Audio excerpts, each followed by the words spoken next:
Hi viewers, welcome to our channel. ప్రస్తుతం మనతో పాటు భరద్వాజ్ గారు సీనియర్ జర్నలిస్ట్ ఉన్నారు. వారితో ఒకసారి మాట్లాడదాం. సార్ నమస్కారం సార్. నమస్తే అండి. సార్ సీనియర్ యాక్టర్ బాబు మోహన్ గారు పొలిటీషియన్ కూడాను. ఆయన ఇప్పుడు పద్మ అవార్డ్స్ పైన చేసిన కామెంట్స్ కాస్త వైరల్ అవుతున్నాయి. చర్చనీయాంశంగా కూడా మారాయి. కొంత విమర్శలు కూడా ఆయన మీద రావడం చూస్తున్నాం సార్. మరి ఆయన ఏం కామెంట్స్ చేస్తారు? దానిపై మీ ఒపీనియన్ ఏంటి సార్? అంటే పద్మశ్రీ కోసం తనకి పద్మశ్రీ రాలేదు అనే బాధ ఒకటి పడుతున్నాడు ఆయన. ఓకే. అయితే ఇక్కడ గుర్తించాల్సిన విషయం ఏంటంటే తనతో పాటు పనిచేసిన వాళ్ళందరికీ పద్మశ్రీలు వచ్చాయనే బాధ కూడా పడుతున్నాడు. అంటే ఒకటేమో తనకి పద్మశ్రీ రాలేదనే బాధ, రెండోది తన కాంటెంపరీ ఆర్టిస్టులందరికీ వచ్చేసింది. అంటే పద్మశ్రీ ఎవరికి వచ్చింది? ఆయన్ని తన్నే పాత్రలు చేసినటువంటి కోట శ్రీనివాసరావుకి వచ్చింది. అలాగే బ్రహ్మానందానికి వచ్చింది. కోట శ్రీనివాసరావు గారికి రావటం వెనకాల రాజకీయం ఉంది అనేది ఒక అభిప్రాయ ప్రకటన కావచ్చింది. అంటే రాజకీయాలు ఇన్ఫ్లుయెన్స్ చేయగలిగినటువంటి పరిస్థితి ఇవన్నీ కలిసి పద్మశ్రీ అవార్డు నిర్ణయిస్తున్నాయి, కానీ ప్రతిభ కాదు అనేది ఆయన మాట్లాడదలుచుకున్నాడు. అంటే తనకొస్తే ఇలా మాట్లాడేవాడా అనేది వేరే గొడవ. మొదటి నుంచి కూడా పద్మ అవార్డుల మీద ఒక విమర్శ ఉంది. ఆ విమర్శ ఏంటంటే జనరల్గా ఈ అవార్డుల గురించి రాష్ట్ర ప్రభుత్వాలు రికమెండ్ చేస్తాయి. ఈ లాంగ్వేజ్లో అంటే ఆ రాష్ట్రానికి సంబంధించినటువంటి కోటాలో కొంతమందిని రికమెండ్ చేస్తాయి. కళాకారుల కోటాలో కొన్ని పేర్లు వెళ్తాయి. ఆ వెళ్ళిన వాళ్ళకి పద్మ పురస్కారాలు వస్తాయి. ఒకసారి ప్రపోజ్ చేసినా రాకపోవచ్చు కూడా. అలాంటి సందర్భంలో కోట శ్రీనివాసరావు గారిని ఆ రోజుల్లో ప్రపోజ్ చేయలేదు, కానీ వచ్చింది ఆయన. ఆయన బీజేపీతో ఉన్నాడు, బీజేపీతోనే ఉంటున్నాడు ఇప్పటికీ. ఐడియాలజికల్గా ఆయన బీజేపీ మనిషే. రెండోది ఆయన విజయవాడ తూర్పు నియోజకవర్గం నుంచి ఎమ్మెల్యేగా గెలిచాడు, బీజేపీ నుంచి గెలిచాడు. ఆయన సర్వీస్ ఏదో చేశాడు అక్కడ, నటుడు. ఆయనకి ఒక పద్ధతి ఉంది, అంటే ఒక అప్రోచ్ ఉంది నాయకత్వంతో, కేంద్ర నాయకత్వంతో ఒక అప్రోచ్ ఉంది, కాబట్టి ఆయన సాధించుకోగలిగాడు. బాబుమోహన్ విమర్శ ఏంటంటే పైరవీదారులకు వస్తున్నాయి అనేది కూడా ఒక అంతర్లీనంగా ఒక పెయిన్ ఉంది. తను కూడా రాజకీయాల్లో ఉన్నాడు, తను కూడా ఎమ్మెల్యే చేశాడు, తను కూడా మంత్రి చేశాడు. ఇన్ని చేసిన వాడు మరి తను ఎందుకని స్టేట్ గవర్నమెంట్ నుంచి తన పేరు నామినేట్ అయ్యారా చూసుకోలేకపోయాడు. ఈయన చంద్రబాబుతో ఉన్న రోజుల్లో, అంటే చంద్రబాబు క్యాబినెట్లో కార్మిక మంత్రిగా పనిచేస్తున్న రోజుల్లో తెలుగుదేశం పార్టీ బీజేపీతో సన్నిహితంగానే ఉంది. ఉన్నప్పుడు అంటే వాజ్పేయి ఉన్నప్పుడు వీళ్ళు బీజేపీతో సన్నిహితంగానే ఉన్నారు. మరి అప్పుడు ఒక ప్రతిపాదన చేయించుకుని ముందడుగు వేసి ఇప్పుడు ఈయన చెప్తున్నటువంటి పైరవీలే చేసుకుంటే పద్మశ్రీ అయి ఉండేవాడు. ప్రతిభని చూసి పద్మశ్రీ ఇస్తున్నారు అనే అభిప్రాయం ఉంటే ఒక లెక్క, లేదు పైరవీలు చేసి సంపాదించుకుంటున్నారు అంటే ఒక లెక్క. తను పొలిటికల్ ఏరియాలో కూడా ఉన్నాడు కాబట్టి ఎందుకు పైరవీ చేసుకోలేదు, చేసుకున్నా మాట వినలేదా, ఇక్కడ ఇంకేదైనా విషయాలు పనిచేసినాయా, అంటే రాజకీయానికి కులం తోడైందా, ఇవన్నీ ఆలోచించాలి. మరి బ్రహ్మానందం దగ్గరకు వచ్చేసరికి ఆయన బీసీ, ఆయన గొడవ వేరు. కోట శ్రీనివాసరావు బ్రాహ్మణ సామాజిక వర్గానికి చెందినవాడు. ఆయనకి ప్రాధాన్యత లభించింది అనుకుంటే, ఒకవేళ కులపరమైనటువంటి వివక్ష ఉంది అనుకుంటే దాని గురించి ఓపెన్గా మాట్లాడచ్చు. ఈయనకి మంత్రి పదవి ఇచ్చారు, చంద్రబాబు క్యాబినెట్లో మంత్రి పదవి దక్కింది ఈయనకి, కాబట్టి వివక్ష లేదనే అనుకోవాల్సి వస్తుంది ఈయన పట్ల. వివక్ష లేదు అనుకున్నప్పుడు ఎందుకు ప్రపోజ్ చేయించుకుని ముందుకు నడిపించుకోలేకపోయాడు? అది తెలియక వదిలేశాడా లేకపోతే పట్టించుకోలేదా అనేది చూడాలి. ఈయన అక్కడి నుంచి రకరకాలుగా మారి ఫైనల్గా మళ్ళీ పచ్చగూటి వైపే ఉన్నాడు ఇప్పుడు. ఉన్నప్పటికీ ఇప్పటికీ అయినా సరే ఆయన ఒక స్టేట్ గవర్నమెంట్ నుంచి ప్రతిపాదన చేయించుకోగలిగిన పరిస్థితుల్లో అయితే ఉన్నాడు. ఇప్పుడైనా ఆ పని చేయాలి ఆయన. ఇప్పుడు ఆస్కార్ అవార్డు బిబులార్కి వాళ్ళు ఆస్కార్ కొట్టడం కోసం ఒక కసరత్తు చేశారు. ఆస్కార్కి ఉన్నటువంటి ఓటర్స్ అందరికీ సినిమా చూపించారు, వాళ్ళందరితోనూ డిస్కషన్ చేశారు, సినిమా గురించి వాళ్ళందరికీ ఎక్స్ప్లెయిన్ చేశారు. వాళ్ళందరూ తమకు అనుకూలంగా ఓటేసేటువంటి ఒక వాతావరణం కల్పించారు. ఇది చేసుకోవాలి కదా, ఎవరైనా చేసుకోకుండా పనులయ్యే పరిస్థితులు లేవు అనే విషయం అర్థమైనప్పుడు చేసుకోవాలి. లేదు తన ప్రతిభని గుర్తించేదాకా వెయిట్ చేయాలి. ఒకటి రాజకీయ పరమైనటువంటి ఇన్ఫ్లుయెన్స్, రాజకీయ ప్రత్యర్థులకి ఈ పురస్కారాలు దక్కవు అనేది చాలా స్పష్టంగా ప్రపంచానికి తెలుసు. రాజకీయ ప్రత్యర్థులకి అంటే ప్రభుత్వ విధానాలతో విభేదించేటువంటి కళాకారులకి పద్మ పురస్కారాలు దూరంగా ఉంటాయి అనేది వాస్తవం. గతంలో అనేక సార్లు ప్రూవ్ అయినటువంటి గొడవ ఇది. ఈయనేమి వ్యతిరేకమైన రాజకీయాల్లో లేడు. రాజకీయ పరమైన ప్రత్యర్థి అయితే కాదు బాబు మోహన్. ఆయన మెయిన్ స్ట్రీమ్ పాలిటిక్స్లో మెయిన్ స్ట్రీమ్ పార్టీలతోనే ఉంటున్నాడు. తెలుగుదేశంతో ఉన్నాడు, ఒక దశలో బీఆర్ఎస్ వైపు జరిగాడు, బీజేపీని కూడా చవి చూశాడు. ఇలా దాదాపు అన్ని శాఖలకి, శాఖలు అంటే కొమ్మలు, రాజకీయ వృక్షం మీద ఉన్న కొమ్మలు అన్నిటి మీద సంచారం చేశాడు. ఈయనకు పరిచయాలు ఉన్నాయి, పైరవీలు చేసుకోగలడు, చేసుకుంటే పోతుంది కదా, ఎందుకు వచ్చిన గొడవ ఇది, ఎందుకు మాట్లాడుతున్నాడు ఇప్పుడు అంటే వీళ్ళకి వచ్చిందని ఏమన్నా దాడి చేస్తున్నాడా అనేది చూడాలి. ఆయన గొడవ ఇప్పటికైనా పైరవీ చేసుకుని సంపాదించుకోగలడు. ఆయన ఆ ప్రయత్నం చేయాలి. అంటే జనరల్గా అవార్డుల మీద ఈ అభిప్రాయం ఉంది ప్రజల్లో. ఆ అభిప్రాయానికి కొంచెం ఊతం ఇచ్చేలాగా మాట్లాడుతున్నాడు. అంటే ఒక వ్యతిరేకతని, అవార్డుల మీద ప్రజల్లో ఒక వ్యతిరేకతని రెచ్చగొట్టేటువంటి ప్రయత్నం అయితే చేశాడు ఈ కామెంట్స్ ద్వారా. అది తనకు అనుకూలంగా రావాలి ప్రజాభిప్రాయం అనుకుంటున్నాడు ఆయన.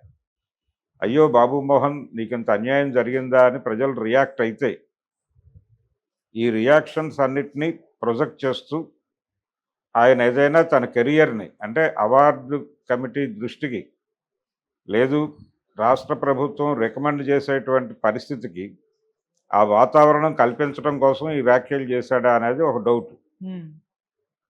ఇక్కడ నుంచి వచ్చినటువంటి కామెంట్స్ అన్నీ అయ్యో బాబు మోహన్ గారు అని చెప్పి వచ్చిన కామెంట్స్ అన్నీ కూడా చూపించి ప్రజలు ఇంత బాధపడుతున్నారు, నాకు పద్మ పురస్కారం దక్కనందుకు గాను, కాబట్టి మీరు ఏదైనా పట్టించుకుని నా పేరు రికమెండ్ చేయండి అని అడుగుతున్నాడా, అడగడం కోసం ఈ కసరత్తు చేస్తున్నాడా అనేది ఒకటి చూడాలి. ఇవేమీ లేకుండా కూడా చేసుకోవచ్చు. ఇప్పుడు అల్లు రామలింగయ్య గారికి వచ్చింది చాలా గ్యాప్ తర్వాత, రేలంగి గారికి వచ్చిన తర్వాత మళ్ళీ తెలుగులో ఇంకెవరి వైపు పద్మ పురస్కారాలు చూడలేదు. అంటే పర్టికులర్గా ఈ జానర్లో కమెడియన్ అనేటువంటి జానర్ వైపు చూడని సందర్భంలో రేలంగి తర్వాత అల్లు రామలింగయ్య గారికి చాలా గ్యాప్ తర్వాత వచ్చింది. దాని టైంలో కూడా ఒక ప్రచారం జరిగింది, చిరంజీవి, అరవింద్ వీళ్ళందరూ పైరవీ చేశారు అని. చేస్తే చేసి ఉండొచ్చు కాక, ఈయన ఫైల్ పంపించి మూవ్ చేయడంలో వాళ్ళు కొంత కృషి చేసి ఉండొచ్చు. ఆ సమయంలో వీళ్లతో ఉన్నటువంటి ప్రయోజనాల రీత్యా కూడా కొంతమంది ఒక అడుగు ముందుకేసి ఆయన పేరు ప్రతిపాదన చేసి ఉండొచ్చు. ఏదేమైనప్పటికీ ఆయనకి అర్హత కూడా ఉంది, అర్హుడైనటువంటి వాడికి పద్మశ్రీ వచ్చింది. దాని మీద ఎవరు వచ్చిన తర్వాత ఎవరు క్రిటికల్గా మాట్లాడలేదు. విమర్శలన్నీ కూడా చిరంజీవి మీద, అరవింద్ మీద నడిచాయి తప్ప అల్లు రామలింగయ్య గారి కెపాసిటీ మీద ఎవరు మాట్లాడలేదు. అది ఒక ధోరణి. ఆ తర్వాత చాలా గ్యాప్ తర్వాత మళ్ళీ అల్లు రామలింగయ్య గారి తర్వాత బ్రహ్మానందానికి వచ్చింది. కోట శ్రీనివాసరావుకి ఈ మధ్యలో వచ్చింది.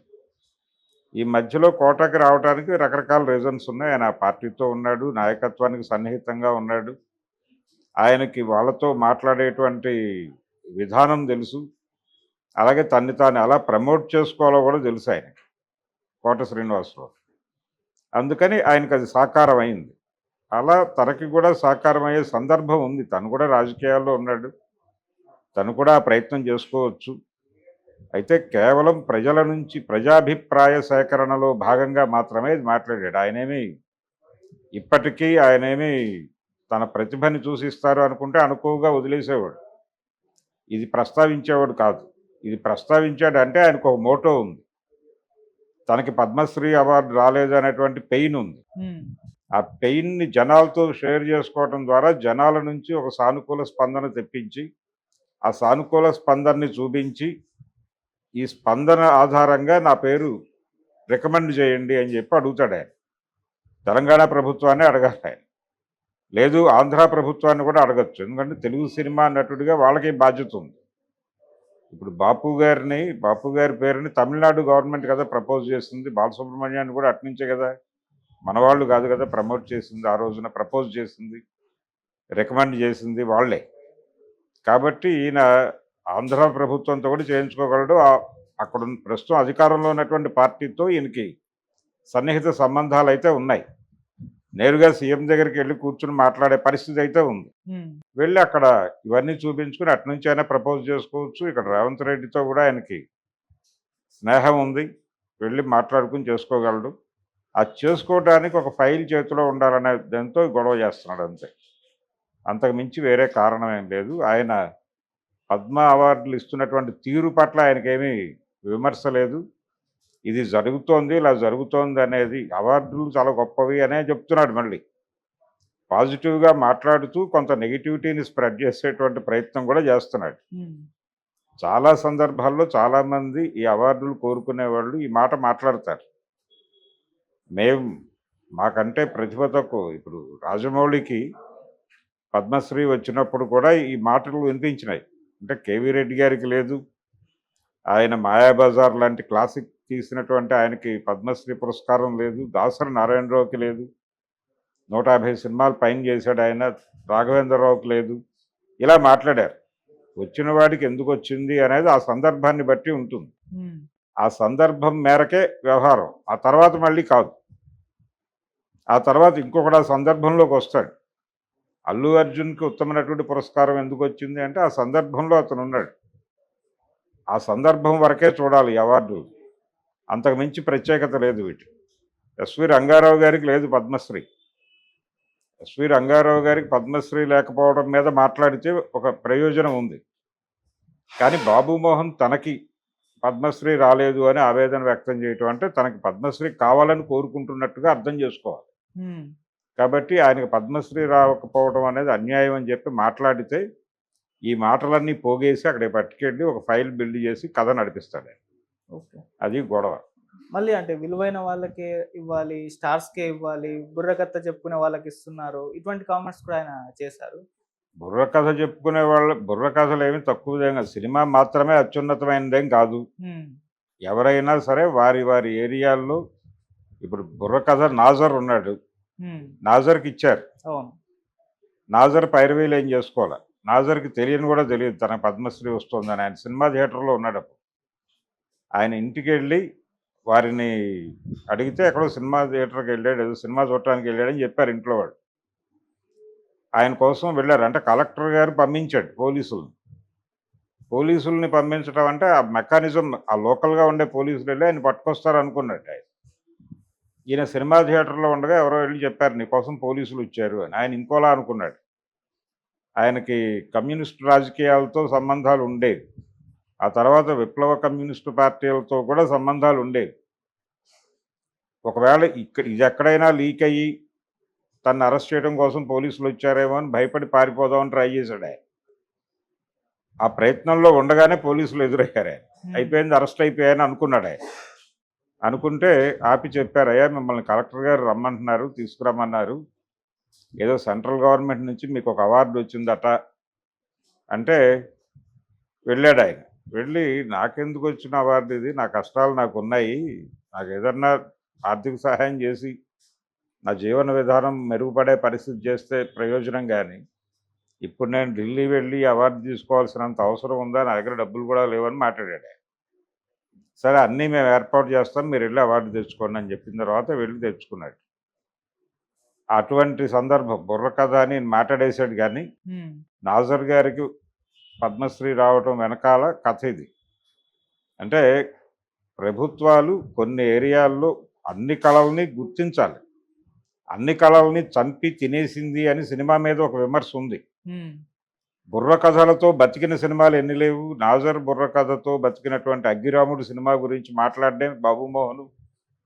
అలాగే బెనర్జీ బుర్రకథ లేకపోతే సర్దార్ పాపారాయుడులో కానీ లేకపోతే మనుషులంతా ఒక్కటే సినిమాలో కానీ ఆ ఎమోషన్ ఎలా క్యారీ ఫార్వర్డ్ అవుతుంది. బెనర్జీ బుర్రకథలు కీలకంగా పనిచేసిన ఆ 2 సినిమాల్లో దాసరి నారాయణరావుకు తెలుసు. అక్కడ బుర్రకథ పెడితే తప్ప వర్కౌట్ అవ్వదు అని పెట్టాడు. బెనర్జీని పట్టుకొచ్చి చెప్పించాడు. శ్రీశ్రీ గారితో ఆ బుర్రకథ రాయించాడు పాపారాయుడు సినిమాలో. మనుషులంతా ఒక్కటేలో కూడా ఆ సన్నివేశానికి ఆ ఎమోషన్ క్యారీ ఫార్వర్డ్ కావాలంటే అది లేకే కదా దేవర సినిమా చిన్నబోయింది. మొన్న దేవర సినిమా మీద మనుషులంతా ఒక్కటేలో ఆ ఆ తండ్రి పాత్ర చివరి దశ అంటే చనిపోయే టైంలో వచ్చేటువంటి బుర్రకథ చాలా ఎమోషన్‌గా స్క్రీన్‌కి జనాల్ని కనెక్ట్ చేస్తుంది. ఆ లెవెల్ కనెక్టివిటీ రావాలంటే అలాంటి ఎమోషన్ క్రియేట్ చేసేటువంటి కళారూపం ఏదైనా వాడి ఉండాల్సింది అని 'దేవర' సినిమా సమయంలో బలంగా వినిపించిన మాట. అందుకని బుర్రకథలు అనేవి, హరికథలు అనేవి హరికథ అంటే ఏమిటి? హరికథ కావచ్చు, బుర్రకథ కావచ్చు. అవి చెప్పేటువంటి వాళ్ళు చాలా గొప్ప కళాకారులు. వాళ్ళు ఒక కావ్యాన్ని ప్రజలకు కన్వే చేస్తారు. అన్ని పాత్రలు తామై. అన్ని ఎమోషన్స్ తమలోనే పలికిస్తారు వాళ్ళు. హ్మ్. కేవలం పక్కనున్నటువంటి ఇద్దరు వంతల్ని ఆధారం చేసుకుని మొత్తం కావ్యాన్ని వాళ్ళే నటిస్తారు. అన్ని ఎమోషన్స్‌ని జనంలో క్యారీ చేస్తారు. అది మామూలు వ్యవహారం కాదు. మీకిచ్చిన పాత్ర మీరు చేసి బయటకొస్తారు అంతవరకే. నాగభూషణం గారు ఒక మాట చెప్పేవాడు. ఇప్పటికీ ఆ ఇంటర్వ్యూ ఉంది యూట్యూబ్‌లో చూడొచ్చు 'బాబు మోహన్'. నాగభూషణం అంటే స్టార్ విలన్ ఒకప్పుడు. ఆయనే ఒక ఇంటర్వ్యూలో చెప్పిన మాట ఏంటంటే, నాటకం కనెక్ట్ అయినట్టుగా, బుర్రకథ కనెక్ట్ అయినట్టుగా, హరికథ కనెక్ట్ అయినట్టుగా సినిమా జనాలకు కనెక్ట్ కాదు. సినిమా హోల్సమ్‌గా కనెక్ట్ అవుతుంది కానీ క్యారెక్టర్ కనెక్ట్ కాదు. నాటకంలో నటించిన నటుడు ఒక చిన్న పాత్ర చేసినా కానీ వాడికి సమాజంలో గుర్తింపు ఉంటుంది. నన్ను సినిమా నటుడు నాగభూషణం అని ఎవరో అనరు. ఎప్పుడు బయటికెళ్ళినా రక్త కన్నీరు నాగభూషణం అనే పలకరిస్తారు ఎవరైనా. హ్మ్. అయ్యా మీరు రక్త కన్నీరు నాగభూషణం గారా అని అడుగుతారు. నేను అవుననే చెప్తాను. సినిమా నటుడినని చెప్పుకోవడానికన్నా కూడా రక్త కన్నీరు నాగభూషణాన్ని అని చెప్పుకోవడానికే ఇష్టపడతానని చెప్పాడు ఆయన ఓపెన్గా. సినిమా ప్రభావం వేరు. సినిమా హోల్సమ్ ఎమోషన్ వేస్తుంది తప్ప ఇండివిజువల్గా ఆడియన్స్ని కనెక్ట్ చేసుకోవద్దు. ఆ చేసుకునేటువంటి స్వభావం లేదు దానిలో అనేది ఆయన స్పష్టంగా చెప్పాడు. అందుకని బాబు మోహన్ గారు నటుడిగా గొప్పవాడే కావచ్చు కానీ సినిమా నటన మాత్రమే గొప్పది కాదు. ఇతర విభాగాలు అన్నీ గొప్పవే. హరికథ గొప్పదే కళారూపంగా, బుర్రకథ గొప్పదే, జముకుల కథలు చెప్పేవాళ్ళు గొప్పోళ్ళే, ఒగ్గు కథలు చెప్పేవాళ్ళు గొప్పోళ్ళే, హరిదాసు కూడా గొప్పోడే. హరిదాసులకు కూడా పద్మశ్రీలు ఇవ్వటం తప్పేం కాదు. అలాగే అక్కడ కురువంజి లాంటి కథలు చెప్తారు చెంచులు, వాళ్ళకి పద్మశ్రీలు ఇవ్వటం కూడా తప్పేం కాదు. హ్మ్. ఒక కళారూపాన్ని గుర్తించి గౌరవించి సత్కరించటం అనేది సంప్రదాయం మాత్రమే కాదు, సంస్కారం కూడా. ఆ సంస్కారం ప్రభుత్వాలకు ఉంది అని నిరూపించుకోవటానికి అప్పుడప్పుడు అలాంటివి కూడా చేస్తారు. అలా ఇచ్చిన వాళ్ళు కూడా చాలామంది ఉన్నారు. బెంగాల్ నుంచి ఓ కళాకారుడికి అలాగే ఇచ్చారు పద్మ పురస్కారం. కాబట్టి బాబు మోహన్ గారు ఇంకొంచెం పరిశీలించి, తన పెయిన్ ఉంది, తనకి అవార్డు రాలేదు అనే పెయిన్ ఉండొచ్చు, తన తోటి వారందరికీ వచ్చినాయనేటువంటి బాధ ఉండొచ్చు. దీన్ని ఎక్స్ప్రెస్ చేసేటువంటి పద్ధతి ఇది కాదు. అయితే తన పెయిన్ని జనంలో పలికించి వాళ్ళ దగ్గర నుంచి కొన్ని కామెంట్స్ రప్పించి వాటి ఆధారంగా ఒక ఫైల్ బిల్డ్ చేసే ప్రయత్నం చేస్తే చేసుకోవచ్చు, తప్పేం లేదు దానిలో.